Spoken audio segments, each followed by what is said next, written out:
Hi there, welcome to part 4 of the Lurking in the Shadows card reading. And I believe this is the final part for this particular mini video series. So we last spoke about the importance of increasing our spiritual defenses. And I just want to speak to one issue that affects our spiritual defenses. And that is sound and sonic waves, sonic triggers, interference. And let me explain. So today, for about 6 hours straight, the fire alarm went off steady and it wouldn't stop.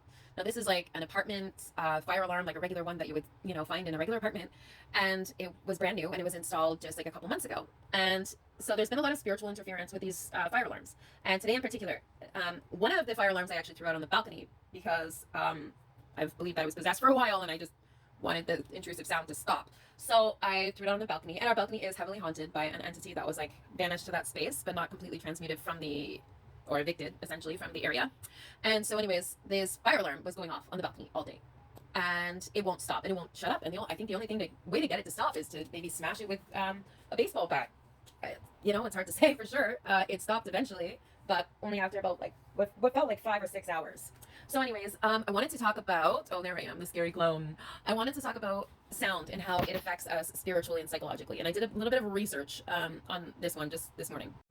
In esoteric theory and acoustic-based metaphysical models, sound is treated not just as noise, but as a physical wave of kinetic energy that actively alters the structural geometry of a room's vibrational field. When discussing a continuous high-decibel disruption like a smoke alarm piercing a home for hours, esoteric practitioners break down its impact into 3 distinct spiritual mechanisms. 1, structural resonance and geometric disruption. Every physical room holds a baseline vibration frequency created by its materials, the energy of the inhabitants, and ambient stillness. High-frequency continuous alarms, typically around 3,000 hertz, emit sharp, non-harmonic square sound waves. Metaphysically, harmonic sounds like singing bowls or bells create organized, crystalline, energetic patterns in a room. Sharp, mechanical, continuous sirens do the exact opposite. They shatter the local spatial grid, creating violent, chaotic sonic waves that strip away the room's energetic density. This sonic stripping leaves the room feeling hollow, raw, and ungrounded.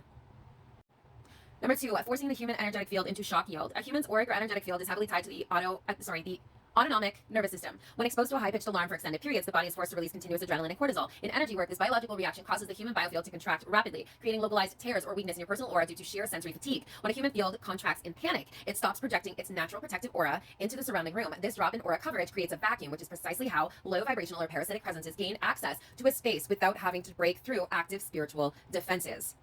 The static screen. Number 3, effect disrupting intuition. Continuous sonic pressure acts as a heavy psychic jammer. The sheer volume fills these sensory fields, making it nearly impossible for an individual to drop into a calm, intuitive, or alpha brainwave state. By keeping the environment saturated with jarring noise, any subtle spiritual awareness or clear, grounded discernment related to that judgment and reverse card that we had earlier is completely drowned out by the physical and energetic static.